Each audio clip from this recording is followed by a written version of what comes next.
Content warning. On this podcast, we discuss sensitive issues, including but not limited to swearing, tasteless jokes, situations of a sexual nature, and drug use. This podcast is not intended for children.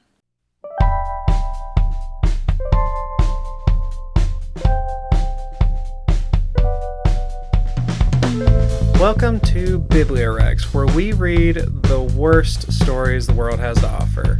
I'm Bam Bam. And I'm Bugs. Hey, Bugs. Hey, Bam Bam. Did you ever watch Scooby Doo growing up?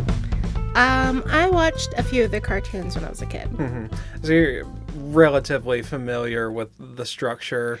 Yeah, it's like... You don't have to, super know a lot about it. Right, it's just they're solving mysteries in the mystery machine, and it's always a rich bad guy in a costume. Most often, yeah. Yeah. Okay, so... do you remember at any time watching it and thinking, hey, I sure wish this children's cartoon were more problematic and that Shaggy got more attention? And also, when are they going to ship Shaggy and Scooby? I mean, I always thought they were a couple. As a kid, I thought they were a couple. The guy and the dog? Yeah. Oh. And, I didn't know what sex was. So not in a sex way. Right. But it just seemed to me that they were they lived together, they were pals, they were a couple. Okay. Because I didn't understand that, being married meant sex. I just meant that was two adults who lived together. Right. Well, we're going to explore that dynamic today. Oh, no. And Scooby is still a dog. Kind of. We'll get into it. Okay. So today we're going over Supernatural Inc. By Simon Archer. And he is an author, I think, from Kuwait. And I'm not entirely sure, but that was the best figure I could find on him. Mm-hmm. On his website, he specifically says that he writes escapist genre fiction for adult males, specifically. Okay, so this is fanfic with sex. Yeah. Okay. But in a very specific way. Is it homoerotic? No, it feels like it's written for incels by incels. Wait, what? That's how this feels to me. Oh dear. Yeah, no, we're gonna go over some problematic stuff. Okay. The author also draws his own art, his own cover art. Yeah. Yeah, very, very much something that would who's that supposed to be? Is that Daphne. supposed to be Daphne? Okay. Mm-hmm. She was the pretty... She's the one with glasses? No, that's Velma. Oh, but I thought she had red hair. No, she has brown hair. Oh. Yeah, I do not remember what any of them look like. Daphne is the sort of... Supernatural, a paranormal harem mystery. Yep. Oh, no. Yeah. This kind of looks like AI art. No, as far as I know, it's all his art. But, okay. I mean, 1, 2, 3. Yeah, she has the right number of fingers. Mm-hmm. So, okay. But it's... we'll post the picture of the cover with the social media stuff. But it's specifically targeted for quote-unquote adult males. Mm-hmm. So, the story starts on the fictional island of Shilorna. We follow a sorority girl named Sandra on her way home from her job at the hotel on the island. Okay. And this is sort of a tourist trap kind of island thing going on. And there's a man in dark clothes that appears to be following her. Ooh. So Sandra, doing the smart thing, she calls another girl for a little bit of security. That way there's somebody else that will, hear. Yeah. And know she's on her way home, so if she's not getting home, come find her. Yeah, and this is actually her sorority sister, so they actually live together. I think they're actually roommates. Oh, okay. Yeah. And she quietly gives a description of the guy. He's tall and skinny, and he has crazy hair. And then he just disappears. And then Sandra sees what she thinks is a big dog and then she dies on the phone. She gets ripped apart brutally while the phone is still connected talking to her friend. Oh my God. A little strong for Scooby Doo. Yeah, that's not where I was expecting that to go. Mm-hmm. Wow. Yeah, no, she dies brutally. Oh my gosh. Mm-hmm. Ooh. Yeah, in fact, women are the only people that die in this movie, or in this book, rather. Great. Mm-hmm. Great. So now we change perspectives. We're going to be in the main character, Steven's perspective. Okay. Now, this character is actually Shaggy. Oh. And for some reason, I don't know why. I don't know if it was like a property thing, but he doesn't just use the names that the characters are based on. But this is, as clear as I can figure, this is Shaggy. Okay. And he does that with all of the characters in the game. He names them something slightly different. Yeah. But they're obvious who they are. Yeah. All right. The only common link as far as the name goes is the first letter. Gotcha.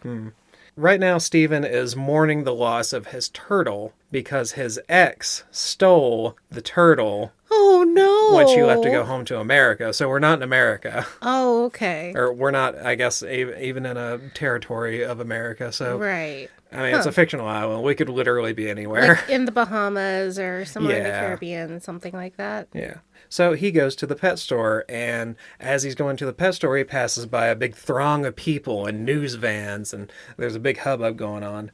So he just walks by it, and he goes to look at the turtles at the pet store. I'll have to replace my poor turtle. The clerk of the pet store, Zach, is currently getting hassled by cops that say that he matches the description of the person of interest that they're looking for because he's got shaggy hair, he's tall and skinny. And Zach is nervous and suspicious acting. That doesn't help. No, it doesn't. He said the only alibi he has is that he closed the store alone at 9 p.m. that night.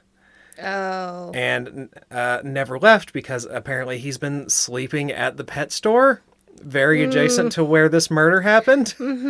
Not good. Yeah. Not good. So that's when Steven hears a woman's voice in his mind, and the voice says, "The cops should believe Zach." Okay. For no doesn't ever give a reason, Okay. but they should just believe him based on vibes, I guess. So Steven follows, it's in his head, so I don't understand how he's following the voice, but he follows it to a German Shepherd in a cage. This is Sophie. All right. This is our Scooby stand-in.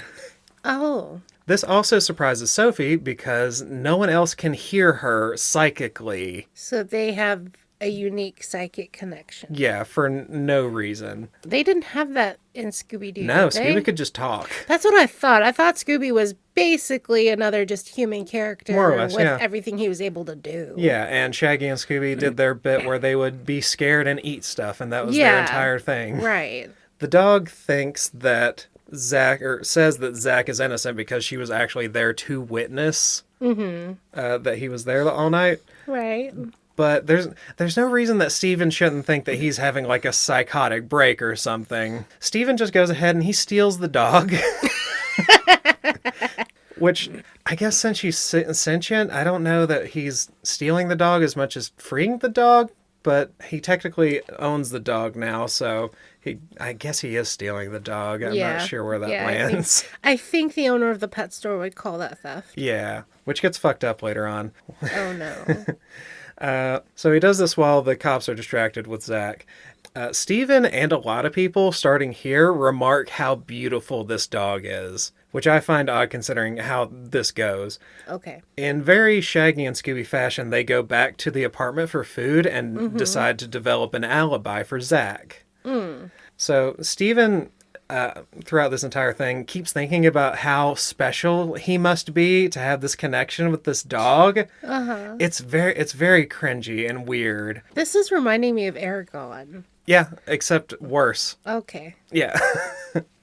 So they go to the police station because he calls the pet store and nobody answers, so he just goes to the police station because he assumes they took him in. Steven asks the police clerk to see The murder suspect, please. My dog will exonerate him. More or less. I'm paraphrasing, but only a little. So Stephen is allowed to walk into the detective's office, and he just says, sure would be nice if you spruce things up a bit. And the detective's just like, I didn't know we had an internal decorator, not an interior decorator, an internal decorator. I don't Like someone who works for the department who does the I decorating? guess. There are like a couple of little funny bits like that to me. I think it's just a little bit of a possible in English as a second language I thing. think so, yeah. Gotcha. But for the most part, he does fine. I would almost not be able to tell that this isn't an English speaking author for the most part. So I'm not going to dog on that. Well, and even saying an internal versus interior decorating. Yeah, it gets the point across. And I could see that being a pretty common mistake for someone who's writing fan fiction. Right. So Stephen says that he needs paperwork signed for the dog he just adopted. Oh, okay. So he needs to speak to Steven. Yeah. Zach. Yeah. He needs to speak to Zach. So the detective says, you interrupted a murder investigation for adoption paperwork? Good point. But he's said too much. So then Steven says, you think Zach killed someone last night? Which isn't what he said. He's fishing a little bit. Oh, okay. And this cop is an idiot. Okay. So he says, you think Zach killed someone last night? When? And the cop just fucking tells him.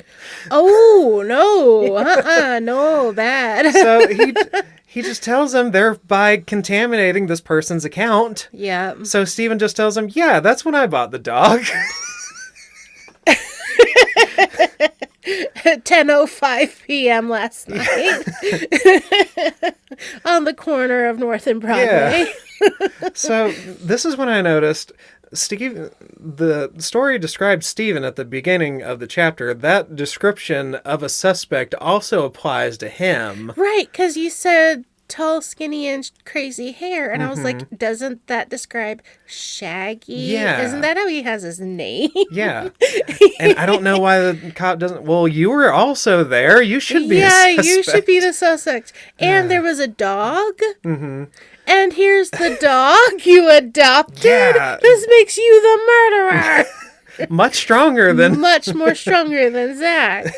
Oh my gosh, that's so funny. This story has a severe case of, I want this main character to seem smarter, but I don't know how to do that, so I'm just going to make everyone else in the world dumber. Right, because the author themselves isn't smarter than normal people behavior. Right. And I guess he just can't figure out a way to make this person sound smarter. So, yeah, everyone else in the story except for Steven is just kind of dumb. That's hilarious.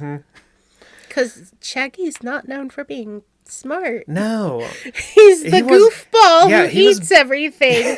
Isn't he, like, supposed to be a dope head? Like, he's the one who's hilarious. He's the stoner. He's the stoner. That's hungry and terrified all the time. He wasn't even part of the investigation unless he was, like, bait. So that's when they release Zach based on this weak-ass... Yeah, it works. Yeah. That's when they see a girl outside giving an account. This is Freya. This is our Fred stand-in. Yeah, Fred's a girl now. So Shaggy is Steve. Is Sophie the name of the dog? Yeah. Sophie is Scooby. And Fred is now Freya. All right. Yep. I'm going to be very confused. Yeah, I'll do my best to try to keep it clear. Okay. Everyone in the group except for Steven is a girl now. Okay. Which, like 2/5 of them were already girls anyway. So she's giving a report because she worked with the girl that got murdered. She worked with her at the hotel, and the hotel manager the night before, no, not the night before, this day, was on the phone saying how much money this was going to make for them. Just because of public interest, I guess. Oh, okay. Yeah, for the hotel. And he stayed at the hotel until 11:20 last night because the murder happened at 11:30. which Freya says is weird for the hotel manager. His name is Ted. Okay. So that puts him relatively in the area around the time of the murder. Right. And the cops are just really not, they don't care for the most part, it seems. So there's another cop that comes in with an animal tooth from the crime scene. Weird. Mm-hmm. Okay. And he's actually picking it up because they took this animal tooth to a local biologist to have it examined. And he's picked it up, and they're now currently waiting on that report from the biologist. And they overhear this as is going on. So Freya leaves, and then Stephen catches up to Freya. They decide to work together and investigate for more or less no reason. And they decide to go meet the biologist because Freya knows who it is because she went to college with her. All right. So Freya is in mechanical engineering. Right, because of Fred. Okay. Mm-hmm. And she works at the hotel, and she will mostly be a non-entity for the rest of the story. That's what Fred deserves. Mm-hmm. Mm-hmm. Yeah, Fred sucks, but I don't think Freya deserves that. Oh, okay. Yeah. And also, Stephen has a doctorate throughout the course of this little talk they're having. In what? Doesn't say. Oh. He apparently his job on the island is to just kind of bum around local laboratories and just be the local guy with a doctorate. Huh. Mm-hmm. Yeah, he doesn't, as far as I know, he doesn't specialize in anything. Interesting. Yeah, it's really weird. And I'm going to call this into question later. Mm-hmm. So they go find the biologist. The tooth had already been examined. And the biologist's name is Veda. Veda. And this is our Velma stand-in. She's the nerdy one with the glasses. Gotcha, yes. Yeah. She was very cute. I liked her. Yeah. Freya talks up Veda as like kind of a super genius, which tracks with the show. Uh-huh. But Stephen doesn't think a genius biologist would be working with a dive master for some reason. Okay. And so that he's just being judgy. Yeah, it doesn't make any sense. Where else would especially like if she's a marine biologist, it doesn't ever say, but the dive master is a marine biologist. So I don't know why this doesn't make any sense to him. I feel like this line exists only to make Stephen appear dismissive. Oh, okay. Which will continue throughout the story. So he's kind of a dick. Yeah, there's a lot of negging that goes on. Gotcha. Mm-hmm. Like, I'm not going to bring up every instance because I'm cutting out so much of the just awful written dialogue because it's just written so cringily. Everything that they say a lot of the time is just to try to promote this shitty mystery, make Steve look good, or make the girls look hot. And that's a lot of the time that's what all the dialogue feels like it's serving to do. Right. So I just ignore most of it. They meet Veda, and Stephen has an instant crush. I don't know why that's any different from any other time he's met a girl so far. That's kind of funny. So they explain why things aren't adding up. Number one, they accused a pet store clerk that matched the description. I don't know why that doesn't track for them, because it's like they're trying to generate like a conspiracy why these cops are so awful. Huh. Which, yeah, they're not great, but they're not fucking this mystery up any worse than they will. Right. I guess it's trying to be like, this is why Private Eyes, us specifically, should be solving the mystery, and the cops are fuck-ups, and why we're better than them.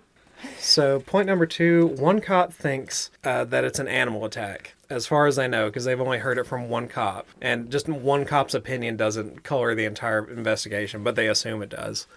And no one has arrested the hotel manager just because Freya said so. Right. And all these barely circumstantial evidences lead them to think that things just aren't adding up. And it's been a day. Yeah. Most police investigations have gone nowhere. Yeah, it hasn't even been a full day. Right. It's not even been 24 hours.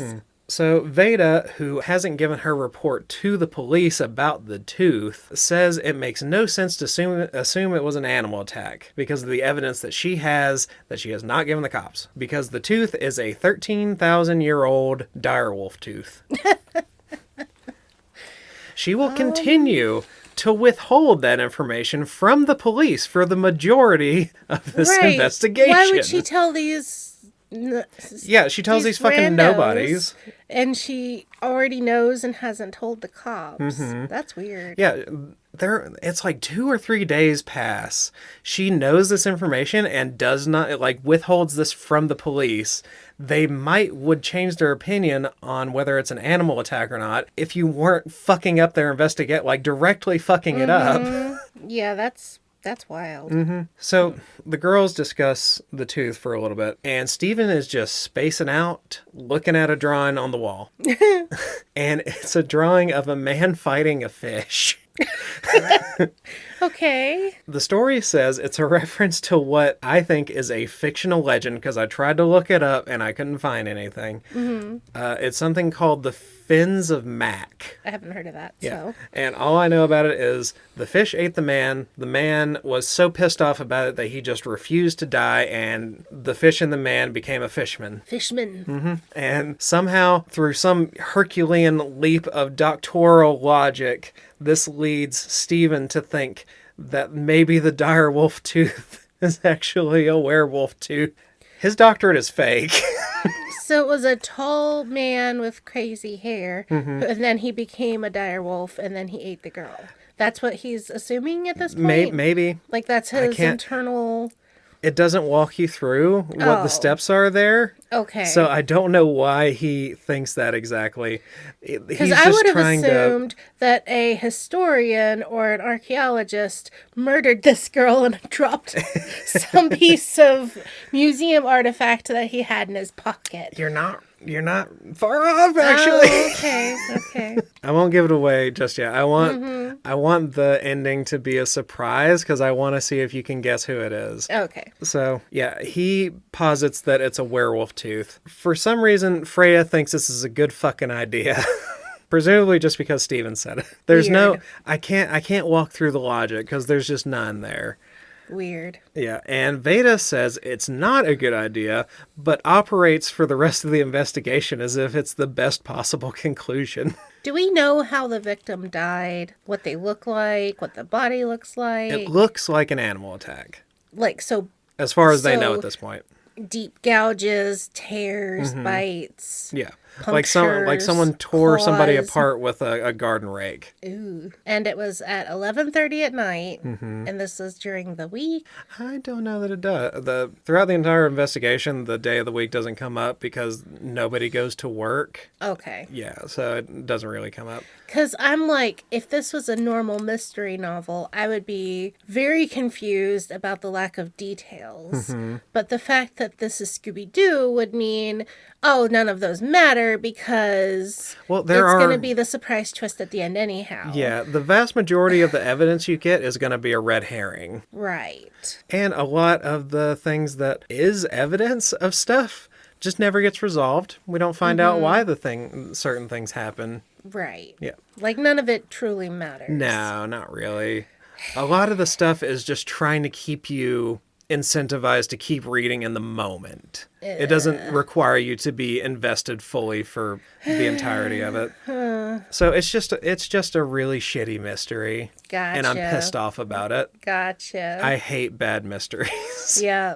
Anyway, they question the friend that was on the phone. They leave and go to the sorority house. They meet the dead girl's friend. There's also like a weird line about Steven passively becoming the leader of the group, which certainly doesn't make any sense for Shaggy. No. No, it's super No. cool. So they go to the sorority house. The hideous house mother, Miss Shailene, answers the door and refuses them entry. Yeah. Right. To see the girl named Delaney, which is our Daphne stand-in. Oh, okay. And she's the girl that was on the phone. Right. Stephen convinces her, and then Delaney comes down and says, yeah, I'll talk to them. So Delaney recounts the story and is, for no real reason, certain that the mystery man was gone before the murder happened. Even though she couldn't all she has is her friend's telling of what she was currently seeing. Like, as far as she knows, the guy could have just, like, circled around and put on a suit and stabbed her to death. Or just, it's 11:30 at night. It's going to be dark. Shadows and dark. Yeah. So this guy could have just stood in the shadow of a tree and she would have been like, oh, he's gone, and felt better. Yeah. and then suddenly he come around the corner and blah. But for the sake of the story, she has to be sure that it's not this random guy Okay. so that they'll continue pursuing the werewolf thing. Mm-hmm. So that's what they do. Can we come to a point? Can I make a point that's Yeah. really, really bothering me? Yeah, go ahead. The fact that they think a hotel owner would assume that this would be good for tourism is insane. Yeah, especially to one of his me. own. They continue with that line of logic for the entire book. I've been thinking about this the whole time we've been talking about this story. And I'm like, in what world is a murder good for tourism, especially of like a young woman? Yeah. Like that is And bad especially at a hotel. Why would tourism. I want to go stay at a fucking hotel where people are getting murdered? Yeah, where you can't protect your own worker and get her home safe at night to Yeah. her own home. And not only that, you're and killing she's a college student? Yeah. This is horrible. and killing your own staff. That doesn't make any sense either. No, like this kind of thing, usually it gets hushed up or, they try to solve it as quickly as possible because it is so bad for tourism, especially if that tourism is American and middle class Right. and white. Yeah. Okay, sorry. That No, it's was fine. bugging the hell out of me. That is a good point. I was going to bring it up later. They think bugging me. Oh my god. they think this guy is good for the murder the entire story, basically just because he's a douchebag. Which I'll agree, he is a douchebag. Right. He's very well And there's written no to be a reason douchebag. that a hotel owner would be less likely to murder someone because they are a murderer. Yeah. But just to have that motive of, oh, this is going to be good for business. Yeah. That It's a what really makes dumb motive. no sense. So Okay, continue. So the police also told Delaney, for some reason, that the body was moved post-mortem after she was already dead and was partially buried in shovel-cut dirt.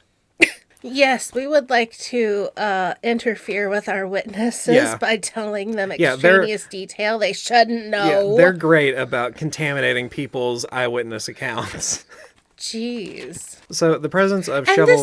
this is further contaminating everyone else who are then talking to her. Yeah, because they give her the rest of the details that they know. Right. And they're just cobbling even talked together to the a cops story yet. of bullshit. Yeah. Good Lord. So they all decide to group up. This is the whole team now. Mm-hmm. You got your Fred standing, you got your Daphne standing, you got your Velma standing, you got your Scooby and your Shaggy standing. Right. So that's the whole crew. They decide to start doing werewolf lore research and tribal history research because there is a native population to the island. So Stephen and Sophie go home. They go. You know what else has a native population? These ads on our podcast. What the fuck is that? Kind of a. It's the best pivot I could do. I could have done a pivot. I wanted to save this for after an ad break. This part's just rough. These ads. Oh, boy. Hello, Biblio fans, friends, and fiends. Just taking a moment to tell you how to find our growing community. We're on Facebook and Instagram, where I try to post pretty often. And we have a subreddit that we will start using as soon as Bam Bam gets over his crippling fear of Reddit. And of course, our YouTube. Look us up at Bibliowrecks. We would love to hear suggestions and chat about bad books there, as well as over email, bibliowrecks@gmail.com. That's spelled BIBLIOWRECKS. Thank you for listening. Now let's get back to that bad book. And we're back from these lovely ads to deal with a very bad mystery novel? Yep. Question mark. Yeah. It's definitely a mystery. It's a mystery as to how this got written is the real mystery, I think. So Stephen and Sophie go home. Mm-hmm. Sophie... Just a man and his dog. Yep, just a man and his dog. Mm-hmm. Sophie offers... Oh, yeah, she's psychic. Yeah, no, I forgot. she's been talking... Yeah. It really doesn't affect anything most of the time. She notices, like, details and stuff that Stephen wouldn't, and then Stephen just takes credit for it. So it makes him look more smart. Yeah. Which he does feel guilty about And that comes up later, but it doesn't really matter that much. So Sophie offers Stephen a foot massage, and Stephen laughs because he thinks it's a really funny joke. And then Sophie turns into a naked woman. She's a werewolf? No, she's a shapeshifter, and they bone. Wait, what the fuck? Wait, what? Yeah, no, they Wait, the German Shepherd. Yep. Turns into a lady. That he adopted. Yep. That was in a cage. Yep. In a pet store. Mm-hmm. Is a shapeshifter that can become human. Yep. And she's psychic. Yep. Well, only with Stephen, though. Only with Stephen. Mm-hmm. And they go home, and she becomes human and offers him a foot massage, and they have sex. Well, no, she offers the foot massage while she's still in a dog. dog form. And then he laughs. It's very funny. And then she turns into a lady. You know, he's like shocked and stuff, of course. I'm just skipping all that because it's just gross. I don't care. This guy's fucking his dog. But I don't care if it's lady shaped. That's still his dog. Well, I'll go ahead and give you like the whole lowdown. Yes, of please. Sophie. I am about to have... There's about to be a mutiny. Yeah. I need details, and I need details now. Okay. So Sophie is a shapeshifter. Okay. She was born a shapeshifter to human parents. Right. So she is human. She Right. just has the ability to change it to a dog. It's not the other way around. So he's not Okay. literally fucking his dog. Okay, because, yes. But the parents were like totally ignorant of her being able to do this. Uh-huh. Because she would like turn into a dog and then just run around. They just thought there was like a stray dog running around. Uh-huh. And these are all disparate details throughout. They're scattered throughout the book. I'm just Right, giving to you right. them now. Yes, because otherwise I'm going to Yeah. walk out of here. She references herself having a kind, as in shapeshifters, so it implies the existence of other shapeshifters. Is she supposed to be native? Is this supposed to be part of the werewolf legend stuff that they were I don't talking know. about? It never says. Okay. Yeah. So not tied to that. Could be. It's hard to say. Also, she refers to herself, or refers to Stephen as her owner, which is also really gross and weird.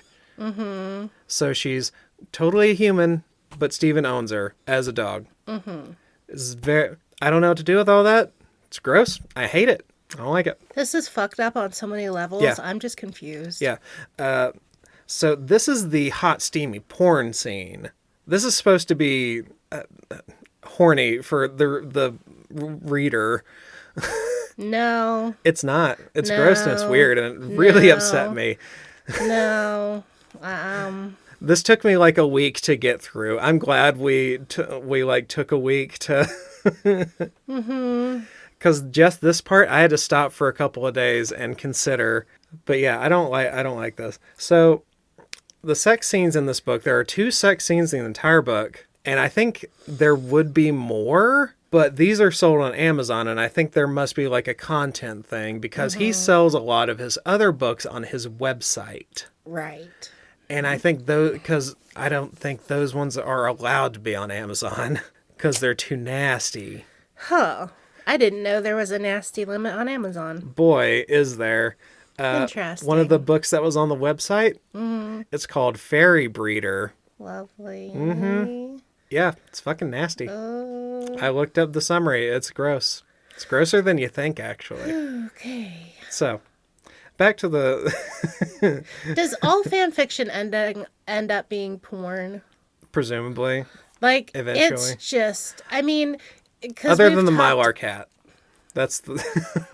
It was cute. It was really cute. I missed the Mylar cat. That was so cute. Yeah, Listener, me too. if you're like struggling with this and it being gross, if you want a person who is part animal and shifts into an animal and it's cute and not gross, go listen to the Mylar cat. Because that one, Captain Janeway rescues a little cat boy and it's only wholesome. It's just nice. It's It's nice. just nice. And nobody fucks. It's just Nobody nice. fucks. Nobody's mean. Everyone is, it's a very sweet book. This one is, okay. So- Let's get through this. Sorry. Yeah. So the sex scenes in this book, like I said, there were 2 of them.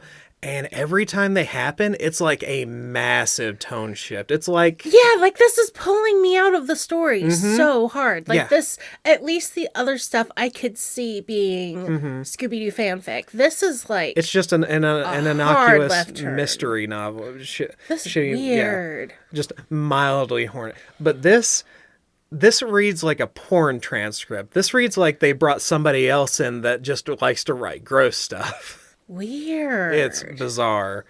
So they decide to keep this a secret so that nobody suspects Sophie of being the werewolf because, rightly they assume, hey, there's this person that can turn into an animal. That will be suspicious in this investigation. Well, they could just open her mouth and see if she's missing a tooth. Yeah, but they don't. Oh. Anyway, so they just keep the secret. I'm so much smarter than this author. You sure are. So the girls show up with reading material on... Do you need a minute? She's 1,000-year-old. She could be. We don't know. She's the name. What's the name of the cave bear? No, the dire wolf. She's 10,000-year-old. Oh yeah, 13. But I was just imagining dog. she's actually a 10,000-year-old dire wolf human psychic who's like part god at this point, and she is entranced with Shaggy.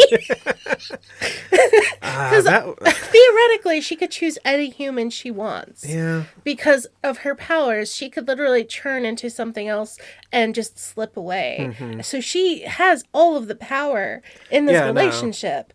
No. And imagine choosing. She just decides on, hey, I'm just going to shack up with this fucking horny stoner idiot. Who is not handsome in any of his forms. No. He's not smart. He's just goofy and funny. The only other description that we get, besides him being tall, skinny, and shaggy-headed, he's got a big dick. I wanted to know that. Yeah. It's for the story. It comes up. So the girls show up with reading material on werewolves. But the only thing of note that they find, they bring up some like cellular transformation BS, and it doesn't make any sense because they refer to werewolves as being like just a legend or fiction or anything like that. But they find some kind of reading material that talks about them as if someone has actually done like a study on this kind of thing, even though it's just entirely fictional. So it's just bullshit and it doesn't matter.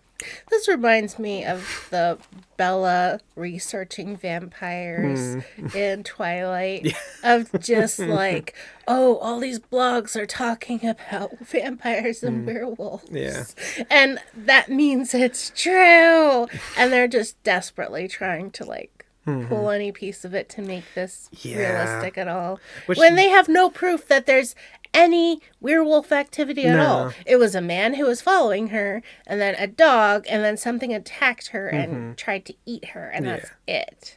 So, yeah, it's like the bad story is like a vehicle for the bad dialogue. Because it feels like the dialogue is more important than the actual story elements to a lot of this. Right. But I hate the dialogue, so I'm not talking about any of it. I know, you haven't done any of the dialogue. Because it sucks and it's bad. It's badly written. Right. So they leave to visit the crime scene, but some cops like fly by. Or like they drive really fast with the sirens on.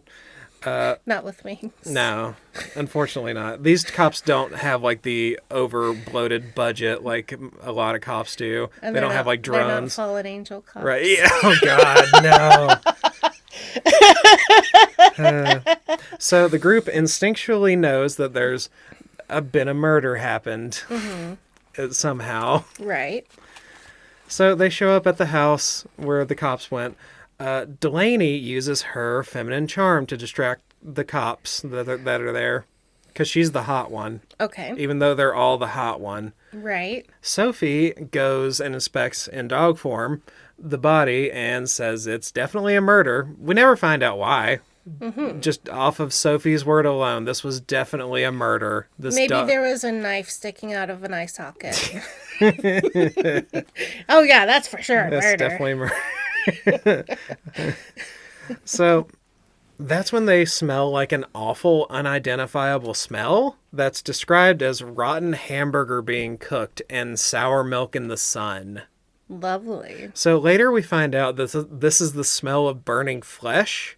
That's not what burning flesh smells like. Both of us personally know. We have both personally experienced severe second-degree burns, and we know what burning flesh smells like. So especially us, but I don't think anyone think, because it's just cooking meat, and it doesn't smell like that. Right, but burning hair has a very acrid, awful burning hair, odor, sure. and that's what part of the burning flesh smell comes from.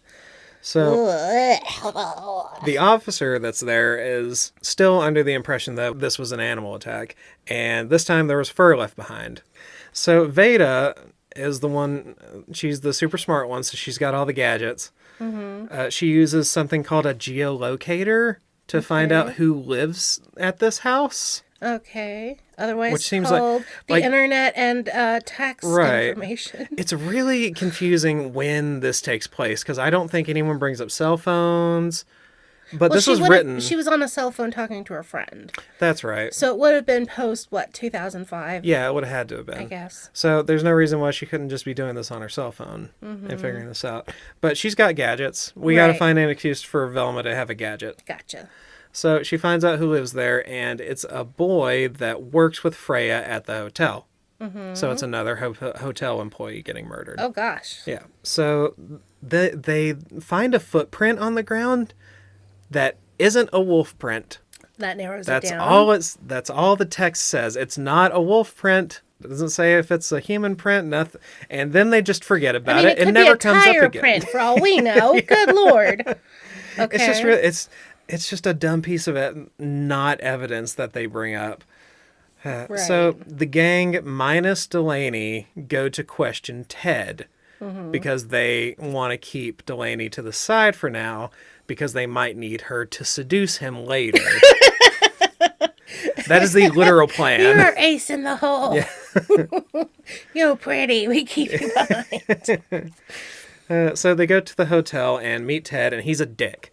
Immediately talking down to Freya as some nobody fucking staffer. And Freya says, probably the worst written line, it's just terrible. This is why I don't bring up the dialogue, because it's bad. She says, "You're so cute when you're being a douchebag asshole. Wait, I lied, because then you'd be cute all the time, and we all see that's not the case." What even is the that? epitome of clever writing. What is that? Oh my God. It's just a bunch of fucking nonsense that... That's a 7-year-old trying to insult somebody at school. It's really bad. This is why I don't bring up the dialogue. That's awful. So Ted gets mad at this for some reason, even though it's incomprehensible. He still gets mad. So Stephen has to white knight for Freya. And he talks at Ted with stern language, and the story literally says that Ted is shocked and clearly has never had anyone stand up to him. This guy's made out of fucking tissue paper. Hey, don't be a douche. Oh! So this character just feels two-dimensional. It just feels like shit, and I hate it. So Freya tells him that he's a suspect in the killing of his employees to drum up business. Yeah. And then profit. He denies it and tries to leave, but Sophie threatens to bite him. So he sits back down. And then they try to force him to prove that he isn't the murderer, because innocent until proven guilty isn't a thing anymore, I guess. Well, and that's just an alibi. Does he have an alibi? That's what they need. Right. So his alibi is that he was home alone while his wife was gone. So he doesn't have an alibi. He doesn't have an alibi, no. Oh, gotcha. They tell him to have proof of his alibi in 3 days or they'd call the police. But just under suspicion of him. They told him he's already a suspect. Yeah.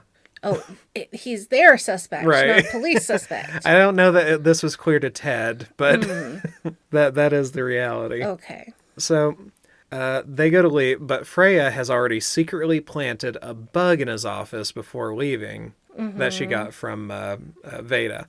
So they leave and they wait for him to incriminate himself somehow, and they wait for a call.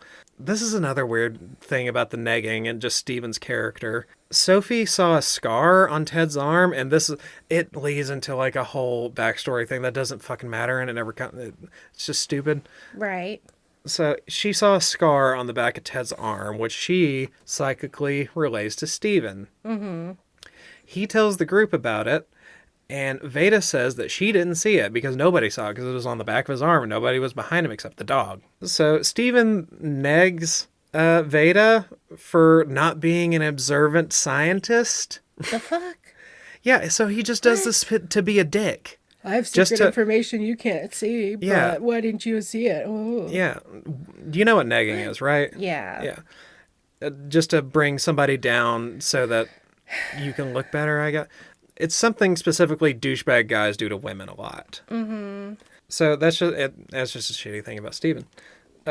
So this is when Ted gets a call and makes a plan to secretly meet somebody in the hotel garden that night. So they go to the garden with surveillance stuff from Veda. Steven suggests going to the outside edge of the garden because apparently they were just standing in the fucking middle of it up until now. We're going to spy right here in the middle of the room. So Steven said something vaguely smart, so everybody's just going to be like, oh, yeah, that's a good idea. You're so smart. You're so smart, you stupid motherfucker. They, with a bunch of surveillance equipment, they listen in on Ted. So Ted is apparently having an affair with a young, naive girl. Mm-hmm. And he's telling her if anyone asks about her whereabouts, to just say she was home. Mm-hmm. And she just kind of doesn't get it. And she's like, well, what if I was with somebody else when they asked me about a time? He's just like, just tell me where you actually were then.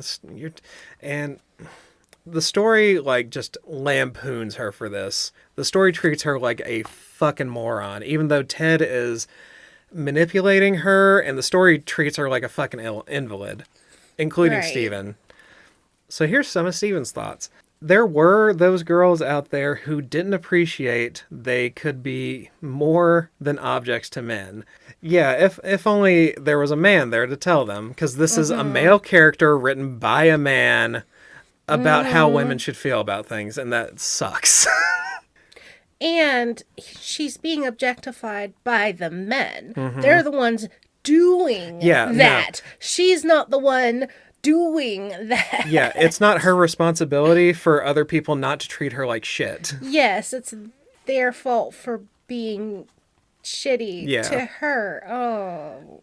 So this is what I was getting into about the incel logic here. Yeah, I was noticing when we were talking the last couple minutes, and I was thinking how you had said this was like a very incel written by, for, these were the stronger moments, so I wanted to highlight some of these. Yeah, I'm definitely seeing that. Like, that's just really... So, the lady gives Ted a blowjob. Everybody's grossed out, and that's the joke. Because he's old and gross? Just because he's a douchebag. That's it. Okay. And Ted treats her like trash afterwards, and Steve does like the whole hold me back bit. Because he wants to go, I guess, beat him up, and the girls, like, stop him. It just, it's cringy. He is inserting himself into this situation that has nothing to do with him as well. Yeah. Because he's got a white knight. Yeah. Like, okay. So on the way out, they find a fur ball, and Sophie confirms it's wolf fur somehow. I don't know why Sophie knows that. I don't know what experience with wolves this dog has had. But do we know what part of the world this is in? Nope, does not say. Could not find anything. I was hoping that it was like a real island so I would know where it was, but no. It's an island in the ocean. Not Atlantic, not Pacific. Don't know where we are. All right, because I'm like this... It's somewhere tropical. That's what I was thinking, that this was tropical, but this just is not... making any sense. No, it doesn't. It continues not making sense. Okay. Yeah. So, yeah, somehow this is inserted to strengthen the case against Ted. Because, there's fur in a place where he is, so maybe he has something to do with it. Not the fact we have hundreds of hotel guests coming and Yeah. going every week. And it's like a public area. Someone could just... Public area. Yeah. And we have, hotel workers, we have staff, we have delivery drivers. Yeah. Like, this isn't his personal bedroom. Yeah, so it's just trying to lead you back to Ted. Like, it'll do this just so, it'll red herring you toward a character just so you don't suspect another character too hard or something like that. Gotcha. Or it doesn't want to eliminate suspects too early until the end. Right. So at this point, the girls are basically reduced to one trait flirt machines, is kind of how I feel. Or this is where I really started to notice it. Because Freya makes traps barely. She makes like one, and the story tries to tell me that there was another trap, but there isn't. There's not. It's lying to me. Veda has gadgets and says vaguely smart things. Right. Delaney is the hot girl, which at the very least is consistent with the original Scooby Doo show. Okay. And Sophie is the dog. That Steven has sex with and eats sandwiches with. Right. Yep. And our two suspects so far have been the pet store owner and now the hotel owner. Which the pet store owner wasn't even their suspect. That was the cop suspect. Right. So they've only had one suspect so far. Or the pet store clerk or whoever it was. Yeah. So they decide to go speak to the native islanders about the lore. Steven goes home for the night, excited to fuck his dog again. Great. Yeah. They make like a foot-long sandwich innuendo, and I'm better than that, so I'm not going to repeat it. I will talk about it, though. So Freya calls Steven and wakes him up, and Steven just demands food because he's a douchebag. So Delaney and the other girl show up. So they go to the island on the lake. There's a lake on this large island, and in that lake is another island. Gotcha. Okay. And that's where all the native people live. Ah. Nicely segregated. Yeah. To their own place. Yeah, story's gonna do a thing that will really make you mad about that. Oh, lovely. So the only way to back and forth to this smaller island is through a pulley ferry. Okay. So all it is just basically a raft with a rope, and two guys pull the rope until they're on the other side. Yeah. So they go and meet the chief of the native tribe, and his name is Sesmo. And he keeps doing I'm a serious native, just kidding, I don't take anything seriously bit. Oh my God. Yeah, I don't know what to actually call that, but it feels racist. It is. So he treats them to a feast. Steven goes on for probably like 2 pages worth of content just about this fucking food. And they do this about the food every time it's brought up. Because that's one of their things. Yeah, this is the limitation of your character being shaggy. Yeah. So they have questions about the tribe, but even Sesmo doesn't give a shit about their culture. So he's just like, yeah, it would take forever. Don't worry about it. You're not here for that. So he does this prayer to the gods. I'm just going to tell you, this is a joke, but it is an incomprehensible joke. Okay. It does not make sense. He says, we will thank Asandu, Urminu, Contleaf, and Suxit Toe, or Suxit Two, or something. I'm sure reading it would be easier. It's not. No. No. See, you're in the right area. Yeah, because it's like 3 words slapped together, meaning something or saying something that's rude. But even when it's actually spelled out, it still doesn't make any fucking sense. Okay. So he makes everyone just keep chanting this, and it's a very capital joke to him, I guess, but he's still doing the serious bit. Right. So Steven just starts laughing, and he spells it out for everyone. The joke is, ass and you're mine, you can't leave, and sucks at do? I still don't get that. Yeah, I don't get it.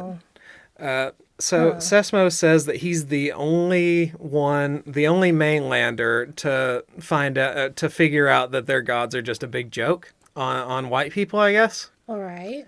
And that's the whole thing. It's just really stupid. It's really gross. Yeah, Maybe we don't have there's- a culture. Our culture doesn't matter.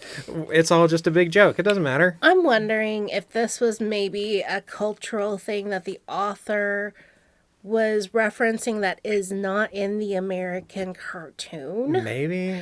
And this was something that he thought was funny and was relevant to him, but is not relevant to us who Yeah. watched the TV show I or the don't know. movies. I just don't think that it's appropriate for this story. Yeah, no, it's incomprehensible. I That can't is make just- heads or tails of it, really. Yeah. Like, as far as I can tell, it's just an excuse to say ass and do Maybe. and can't leave.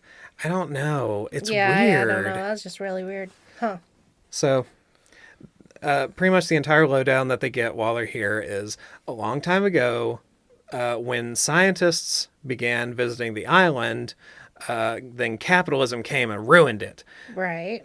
which is what it usually does. Yeah. Somehow the scientists owned the land and then sold it to developers so that they could fund other projects. Okay. Story doesn't go into why the scientists, because the natives like try to paint the scientists as the kind of good guys, and that these developers and tourist attractions are the bad guys, All right. even though it was the scientists that sold the land on the island that was presumably theirs before. I'm assuming there has to be like a pre-contact period. This sounds like just a colonialism bad, but we're kind of making up reasons, not why it actually is bad. I don't know. It's weird. So there was a shaman with a dying brother named Lanzer, and they used forbidden magic to turn him into a werewolf to save him. Okay. Lanzer is mad about all the development that's happening on the island Right. and starts killing scientists and visitors for 30 years. Cool. Okay. And he even made up his own spell to make his claws hot, and now he's a vengeful spirit, is what they think. Okay. And that's pretty much it. It was really drawn out, so I just tried to make this as succinct as possible. Right.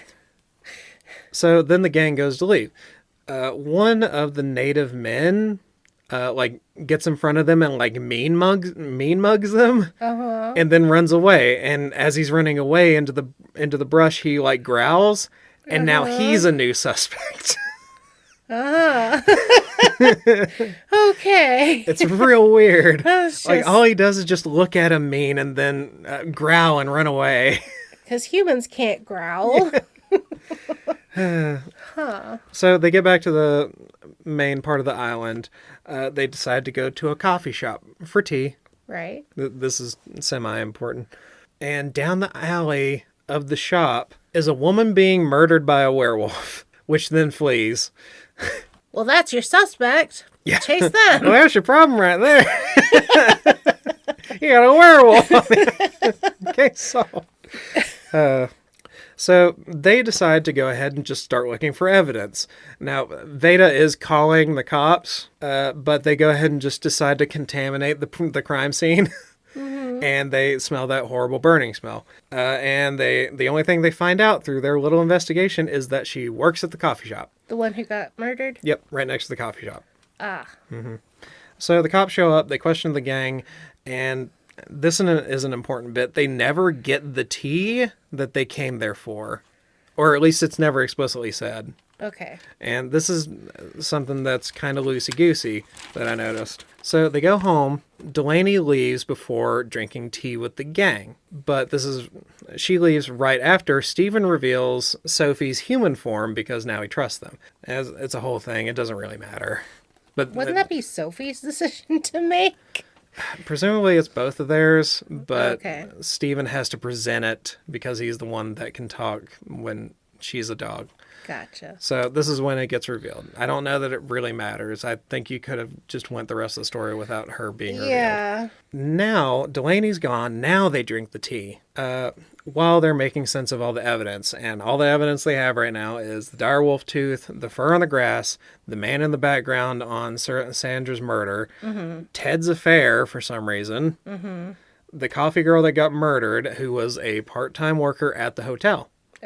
which feels like an add-on after the fact, but okay. The werewolf that they saw is a big piece of evidence. That's a big piece of evidence. The bad smell that they keep smelling, and this spooky native guy that they saw on their way off the island.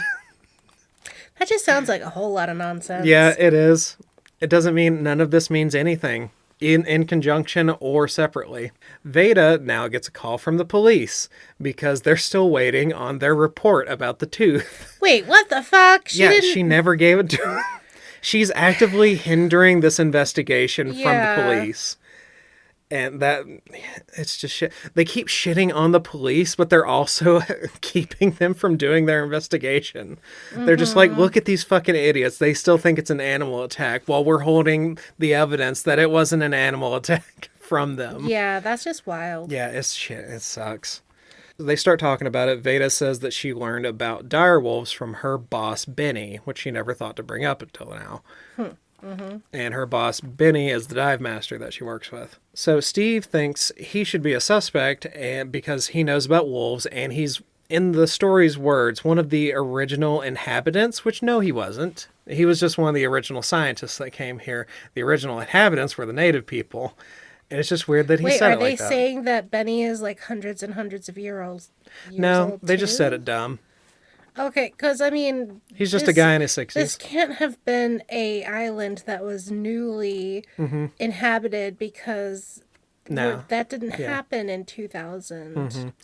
The timeline in a lot of this shit is really weird because earlier in the whole legend that the chief was telling, it was talking about an old shaman and like a legend from like generations and generations ago. Right. Like this isn't a yesterday thing. But there were already scientists for them to be considering at that time generations ago. Yeah. So I don't know when the fuck any of this is happening. Because if this Benny guy was one of the originals, he would have had to have been there at the same time as that ancient historical chief that's in the legend. And it's just badly written. It's just dumb. You're not supposed to look this closely into this story, because when you do, it starts breaking down like this. What you don't know is Benny is Sophie's dad. And they are both 10,000 years.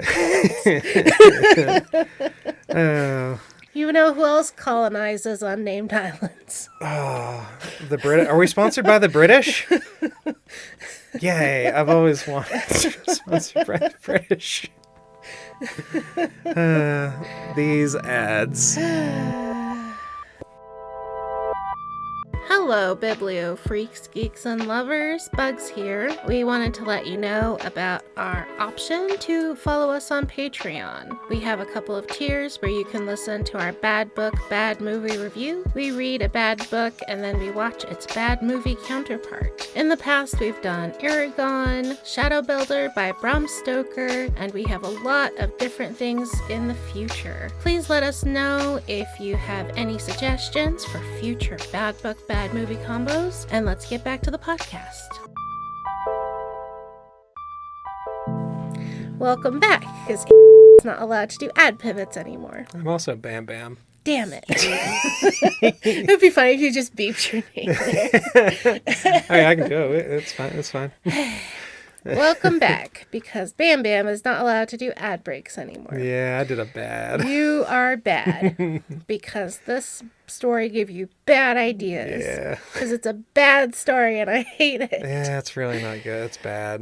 We do those. So I met the brief, right? This is definitely a bad book. Oh my god, yes. Okay. All right, let's try to zip through. Yeah. So they decide to go and talk to Benny, the dive master that Veda works for. Right. So the one who's 10,000 years old. Yeah. The father of Sophie, the dog, the hot dog. So the important parts of this interaction is Benny learned about dire wolves from his dead wife, who died in a rock slide. The tooth was part of his wife's artifact set. And then Benny misspeaks in such a way that implies he knows more about the murders than he actually does. And they suspect him for a little while, but it was just at the end of the story, it's just because he stumbled over his words somewhere. Oh. And that's just another red herring to have another suspect. And it, not only that, it like leads you the wrong way by giving a character a bad way of speaking. Right. And that just doesn't seem fair to the reader, because I feel like if you're reading a mystery, you're supposed to be trying to solve the case as you read it. Yeah. And here's the thing. I know authors have different perspectives, but most mystery authors will give you hints. Mm-hmm. They want you to feel smart. They want you to feel like you can pick it up along the way. And then when it's a surprise, oh, that was a very clever misleading me. Yeah, because you not can this bulldoze. Yeah. Knock you sideways and say, "Hey, it's over there." Yeah. And like, Steve was so fucking smart. The stupid motherfucker. Yeah, this is. Ugh.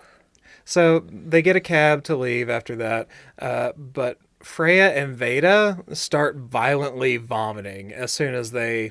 Because of the tea. Yeah, I did read on that one pretty hard. Yes. And they have to go to the hospital. Mm-hmm.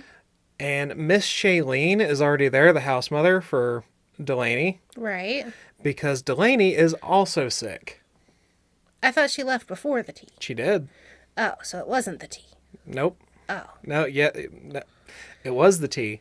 At the end of the story, it says the tea was the thing that made them sick. But Delaney never drank the tea. Oh. And the author fucked it up.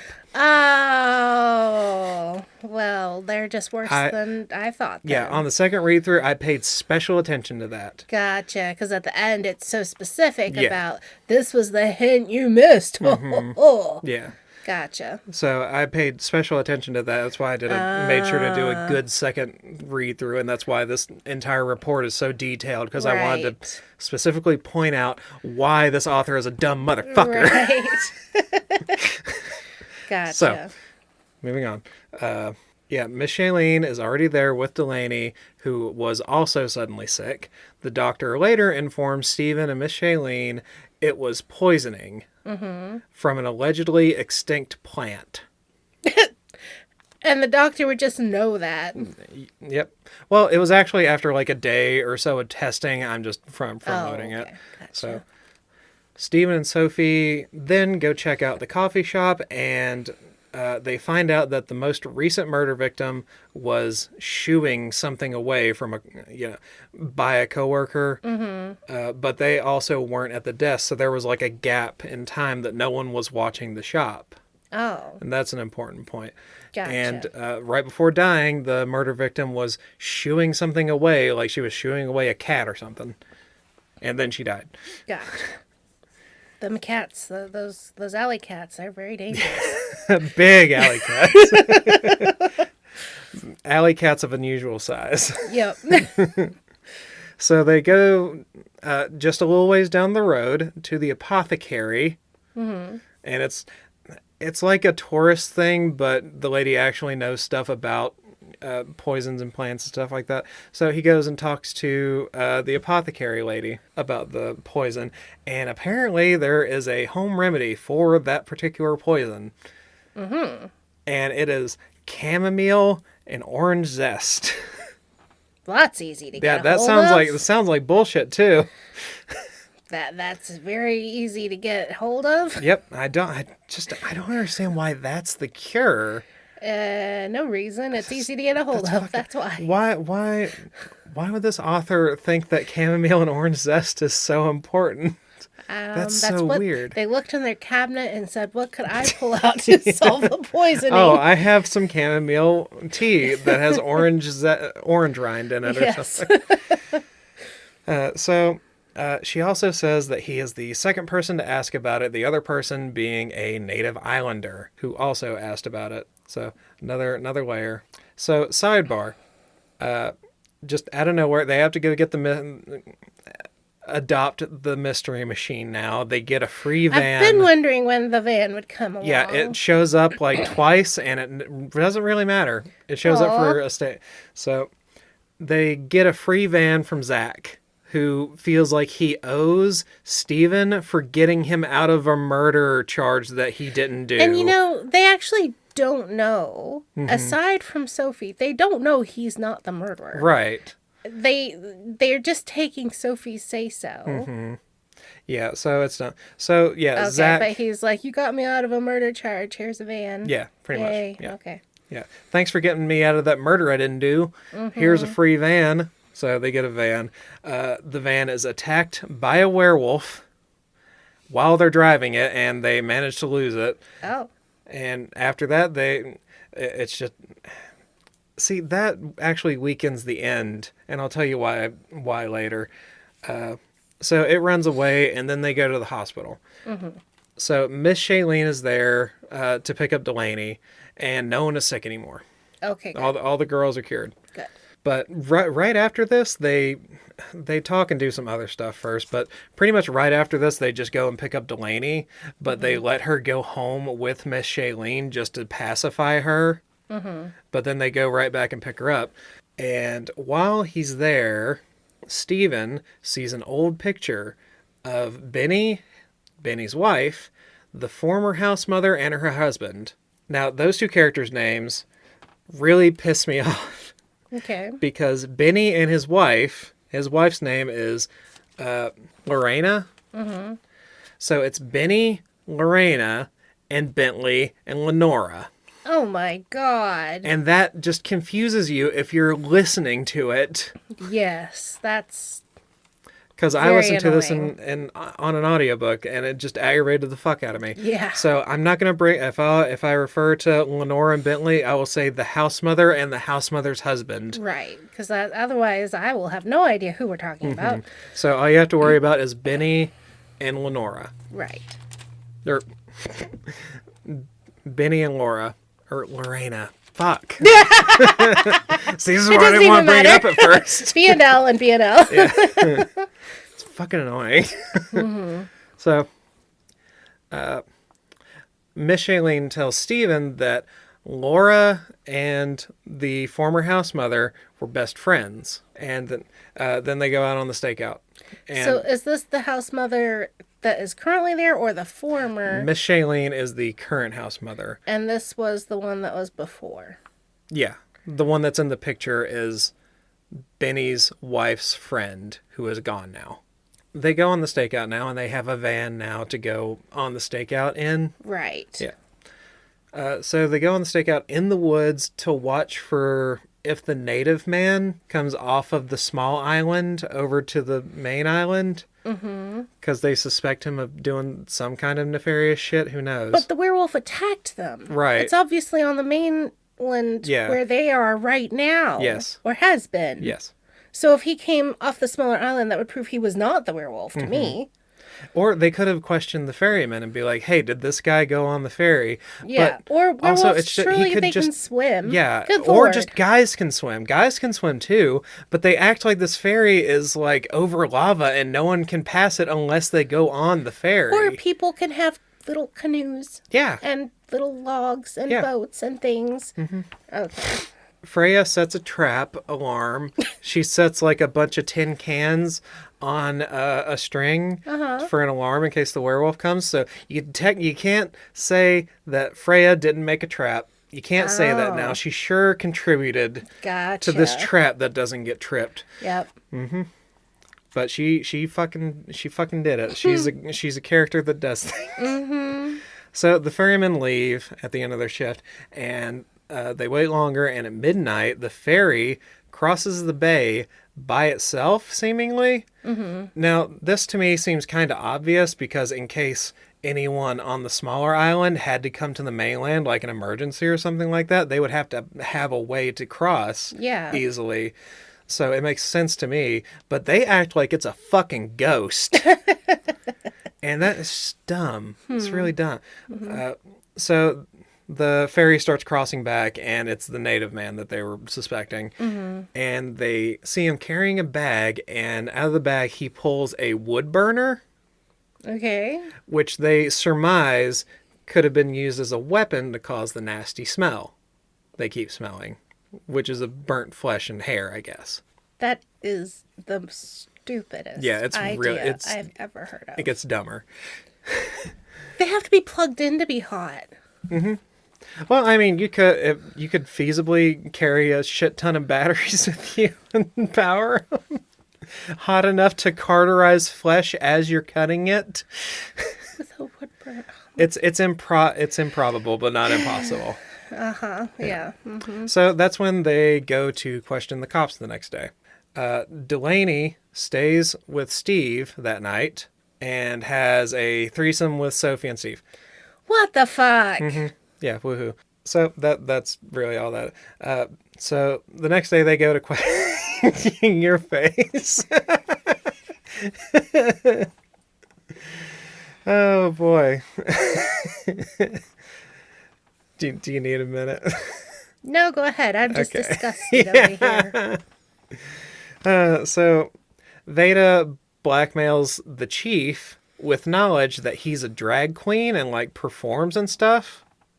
Oh. Yeah. So scary, so bad. Oh. Which, to the character's credit, she does say that she shouldn't have to hide her persona as a drag queen. Mm-hmm. So that's kind of nice. It's not totally shitty. It is shitty that she's blackmailing the police chief for it, though. So the cops haven't been assuming the entire time that it was an animal attack. That was just what they heard from one or two cops on the entire force, and they just assumed that the entire force was a bunch of idiots, even though they were withholding information from the cops. But anyway. Okay. So they found an envelope from the apothecary, like on the ground, presumably, with the antidote scattered on the floor to the poison that poisoned the girls. Right. And they looked in all the boxes in the coffee shop, and all the boxes of tea were poisoned. Oh, and they also took up the description of the tribal man, as he's been looking into these things as well. Mm-hmm. So they know about him going to the apothecary and stuff. Right. So that's when they split again. Delaney was already gone. She went to the hotel to seduce Ted to get some amount of information out of him. I don't know what they were planning on getting. And that's the hotel owner? Yeah. Yeah. She calls them to come to the hotel, and that's where they find out someone has found 2 several months old murdered bodies while doing renovations in the hotel. What? Mm-hmm. Ugh. Yeah. So they get there, and Steven questions the coroner under the guise of being an insurance man for the hotel. And they're fucking college kids. I swear to God, these cops are stupid. Mm-hmm. And I mean, they're written to be stupid, so it just sucks. I hate this. The information he gets from the coroner: the bodies were killed in the same way as the rest of the victims. They're the former house mother and her husband. Oh. Mm-hmm. And they were buried underground and with a layer of concrete on them, so that they wouldn't be smelled. And they've been missing for months? Yeah. Okay. Mm-hmm. That's when Benny shows up. And they were friends with Benny's wife, who is now dead. Yeah. All right. So Benny shows up, and Benny's looking awful suspicious. Yeah. Like, Benny is just looking like the suspect here, man. So is that who you're going with? Is that your answer? I'm pretty sure you had said he's not, and it was because he misspoke. Yeah. Pretty sure you already said he's not the one who did it. Yeah. So, but otherwise, it's about to get revealed. Who are you feeling right now? Who are our suspects anyway? We had the hotel owner. We had the pet shop clerk who was saved by Sophie as not being it. And then we have Benny. Who else? Okay, so we have the native guy who's been going back and forth. We have an actual fucking werewolf. We just don't know who the human form is. Right. And it's the werewolf that's been attacking and killing everyone. Well, it turns out not to be an actual werewolf. It's just someone in a suit. Oh. Which jives with the show.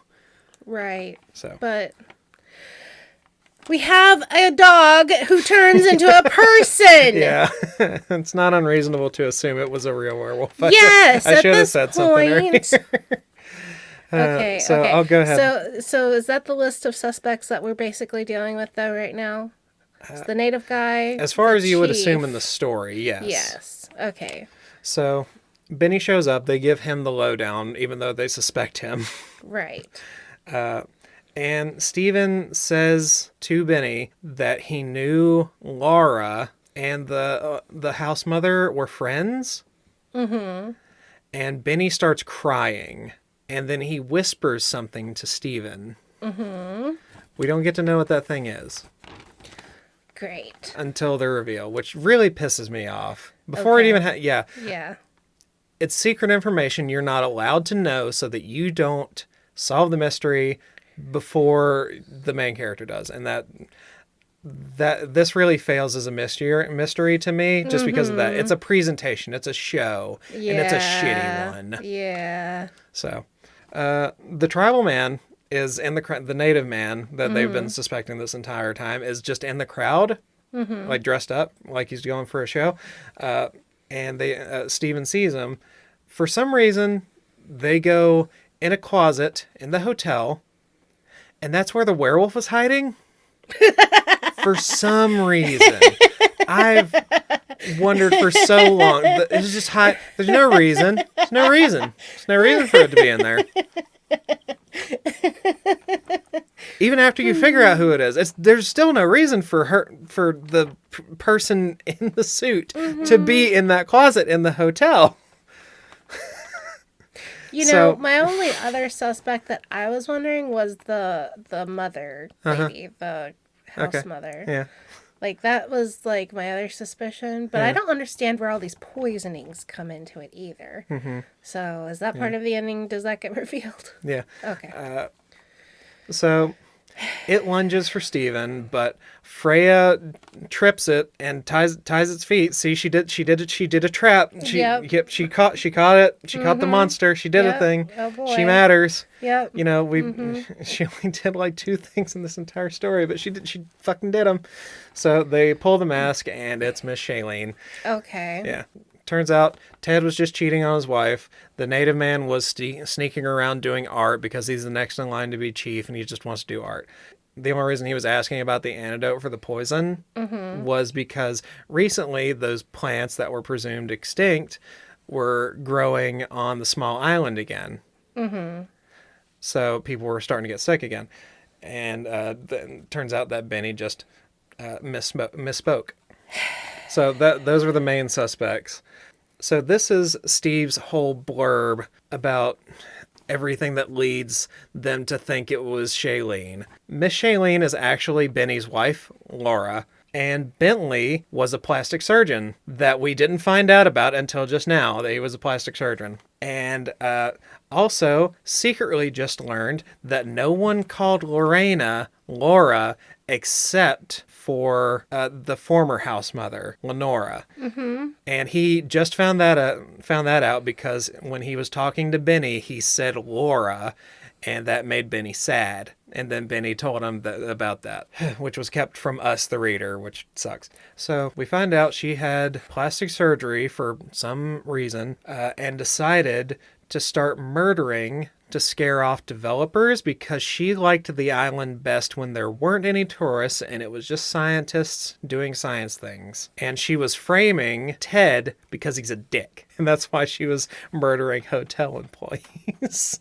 Even though that motive still doesn't make any sense. She overheard Kasem at the native man, his name was Kasem, at the apothecary when he was asking about an antidote to the poison. Mm-hmm. And she found some of the poison. The reason Stephen didn't get sick from it was because the antidote is just already naturally in the native people's food or in their drinks and stuff. Uh-huh. Which doesn't make any sense because why would Kasem be concerned with getting an antidote if it's just already in their food? Doesn't track. It's made up. Doesn't fucking mean anything. Right. So, and she decided to poison all of the tea in the coffee shop. I guess just to stir up more shit and kill more people or get more people sick. And she got caught by the coffee house girl and just had to quickly don her werewolf costume and murder her. Okay. Presumably, it doesn't tie it up that well. How satisfied are you by the ending of this mystery? So did Benny's wife actually die? So she got caught in a rock slide, and she used that as an excuse for some reason to get a new life, I guess. So he thinks she died. And instead, she stayed on the same island. Got plastic As him. surgery, but from Got her... plastic surgery. Yeah. And then murdered her plastic surgery friend. and former house mother friend, and then assumed a new identity. And is working for this college as like an RA in the dorms. Just so that she can, through not really anonymity, because sure, no one would know if it was her, but they could still find out that Miss Shailene was doing the murders, and then she's just Miss Shailene in jail. This doesn't make you like invisible. No. This doesn't make you impervious. And she could have just done that as Laura. She could have still done... It doesn't add anything. There's no extra layer of protection here. No. It's just stupid. So she was donning a suit, and the tall, thin guy with crazy hair at the beginning was just a random guy walking down the street. Yep, that's a dead end. And it wasn't even an animal that attacked her. It was a woman in a suit. Yep, with on stilts. What, razors on her fingers? Wood burners. She had a bunch of wood burners. She had a bunch of souped up but it's wolf... wood burners that come out of her And it was just a coincidence that the native guy that was leaving the island to do art and stuff like that, he was just holding a wood burner. That maybe that's their local art as wood I guess burning. so, yeah. Yep. So the author said, I want a man to have sex with his dog person. What characters in TV are a man and a dog? Scooby Doo. Yeah. How could we make this happen? And God came up with this. Yeah. My God. Yeah, it's fucking terrible. So there's a little bit more. There's not much more. Delaney shames Laura because if she had just worked with her husband, because Laura was mad that her husband's time was getting taken away from her because he had to work to make money for tourists. And she felt so alone. And Delaney shames her that if she had just worked with her husband, that she wouldn't have felt so alone. And that was just a weird add-on right at the end. And then she does she would have gotten away with it too if it weren't for those horny teens. Except no, she wouldn't. She was leaving evidence left, right, and center. Everywhere. She was leaving evidence everywhere. So the end of the story happens. So yeah, this is the very end wrap up. They flirt and stuff because that's pretty much all they've been doing the entire book. But nothing more of note happens, and then it tries to set a hook for the next book. No. Yeah, no. So yeah, that's the end. What did you think, dear Bugs? I'm not dear. Dear me, nothing. You did this to me. This is awful. Yeah. I hate this. Yeah, I do too. This makes me want to ban fan fiction permanently. I've been pissed awful. off for 2 weeks. Trying to get this out. Bad.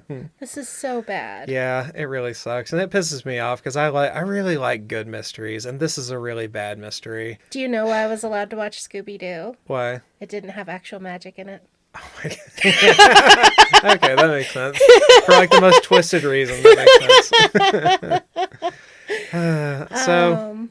This was awful. This was so awful. This was nonsensical. Just taking a children's media and just making really bad porn out of it. And a worse mystery. And it was nonsensical. This didn't need to exist. No. None of it was good. No, it wasn't. This was a throw it away and don't come back. I hate it. Yeah. This was not given a letter grade. There's 2 more in the up. series. No. No. We're not doing any more of this. Yeah. So this is F, double F, triple F. Fuck this you. is you hand it to me Simon and I Archer. rip it up instead of giving it a letter. Oh my God. You're kicked out of the class. You are. I'm expelling you. You're kicked out. Oh my God. That was awful. Yeah, it's really bad. I'm so glad to be done with it. This was so confusing and pointless. Yeah, I did my best to present this fairly in the way the book presented it. Right. And it just presented it badly. Well, and like, you know, in this show, we try to take you on the ride. We try to take you through the story. I try to represent it fairly. Right. And we're not just doing a 10-minute synopsis of what happened. We're actually trying to show you the good and the bad. Mm-hmm. This is just all bad. Yeah. Like, even the source material, Scooby Doo wasn't that great, like, as far as mysteries go. No, because it's for little kids. Yeah. And it's very formulaic, and it's the same every time. And that's part of what makes it cute and funny, you know. Mm-hmm. And it's really just... Yeah, Simon Archer tried to make a murder mystery, and it just isn't, because he didn't care. I wonder if there's any good Scooby Doo fan fiction mystery stories. I don't know. I can look on like Wattpad and stuff or fanfic.net. I'm just wondering. I'm sure there's got to be something better than this, there or at the very least less gross. There has to be. Good grief. No, I hated this. Yeah. I hated this. Yeah. Well, listeners, if you hated this too, let us know in the comments. Thank you, Bugs, for... No, thank you. Okay. Thanks, Jay. Fuck you. Fuck this. Fuck everything. I hated this. Yeah. Oh my God, this was awful. Thanks, Jay, for being our producer. Thank you, listeners, for thank you for still being here after shit like this. Yeah. We love you. Putting up with my bullshit, just like everyone else. This was so bad. Yeah, give us a follow, give us a comment, let us know what you think, and we will catch you next time. But for now, do not write in sexual relationships with your family pets. Bye. Bye.